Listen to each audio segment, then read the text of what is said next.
सातवें वेतन आयोग का वर्तमान फिटमेंट फैक्टर मौजूदा स्थिति। सातवें वेतन आयोग 7 CPC जो 1 जनवरी 2016 से लागू है में फिटमेंट फैक्टर 2.57 निर्धारित किया गया था। इससे न्यूनतम बेसिक सैलरी 7,000 रुपये छठे CPC से बढ़कर 18,000 रुपये हो गई। कर्मचारियों की मांग। केंद्रीय कर्मचारी यूनियनों ने फिटमेंट फैक्टर को 2.57 से बढ़ाकर 3.68 करने की मांग की है, जिससे न्यूनतम बेसिक सैलरी 18,000 रुपये से 26,000 रुपये हो सकती है। हालांकि इस मांग पर कोई आधिकारिक निर्णय 2025 तक नहीं लिया गया।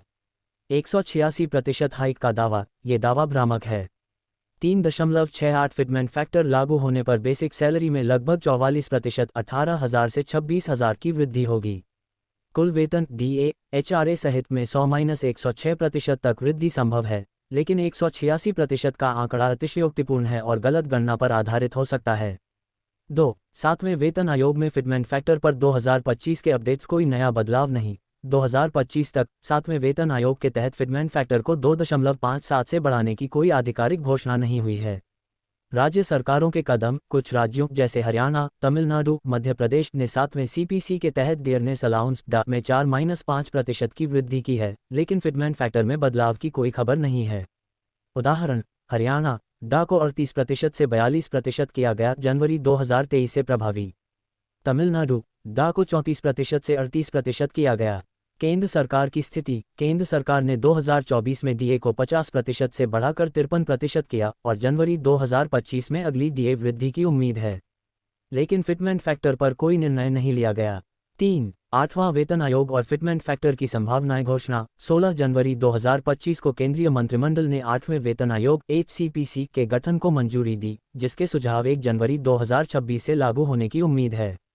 प्रस्तावित फिटमेंट फैक्टर। मीडिया रिपोर्ट्स और विशेषज्ञों के अनुसार 8वें CPC में फिटमेंट फैक्टर 2.28 से 2.86 के बीच हो सकता है। 2.28 पर न्यूनतम बेसिक सैलरी 18,000 रुपये से बढ़कर 41,000 रुपये हो सकती है। 2.86 पर न्यूनतम बेसिक सैलरी 51,480 रुपये तक पहुंच सकती है। वास्तविक वेतन वृद्धि। पूर्व वित्त सचिव सुभाष चंद्र गर्ग के अनुसार 2.86 का फिटमेंट फैक्टर असंभव है। वास्तविक वृद्धि 1.92-2.08 के फिटमेंट फैक्टर के साथ हो सकती है, जिससे न्यूनतम सैलरी 34,560 रुपये - 37,440 रुपये हो सकती है। DA का प्रभाव। जनवरी 2026 तक DA के 70% तक पहुंचने की उम्मीद है, जो कुल वेतन को और बढ़ाएगा। 4. 186% हाइक की सच्चाई। गलत व्याख्या। 186% वेतन वृद्धि का दावा 8वें CPC के संदर्भ में कुछ मीडिया रिपोर्ट्स में किया गया, जो न्यूनतम सैलरी को 18,000 रुपये से 51,480 रुपये 2.86 फिटमेंट फैक्टर मानकर निकाला गया। वास्तविकता। बेसिक सैलरी में वृद्धि 2.86 फिटमेंट फैक्टर पर 186% नहीं, बल्कि 186% ऑफ इनिशियल बेसिक पे, यानी 18,000 रुपीज़ टाइम्स 2.86 = 51,480 रुपीज़ है।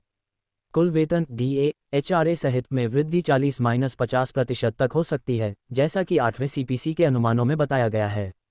उदाहरण, यदि बेसिक सैलरी 18,000 रुपये है और 8वें CPC में फिटमेंट फैक्टर 2.86 लागू होता है, नई बेसिक सैलरी 51,480 रुपये, DA 70% अनुमानित 36,036 रुपये, HRA 24% 12,355 रुपये, कुल वेतन 99,871 रुपये, लगभग 2.77 गुना वृद्धि, लेकिन 186% नहीं।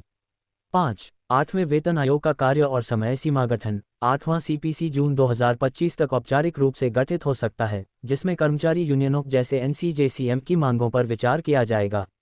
मांगें। यूनियनों ने न्यूनतम वेतन, फिटमेंट फैक्टर 3.0-3.5 भत्तों और पेंशन लाभों में सुधार की मांग की है। लागू होने की तारीख। सिफारिशें 1 जनवरी 2026 से लागू होने की उम्मीद है, लेकिन अंतिम फिटमेंट फैक्टर और वेतन संरचना आर्थिक स्थिति और सरकारी नीतियों पर निर्भर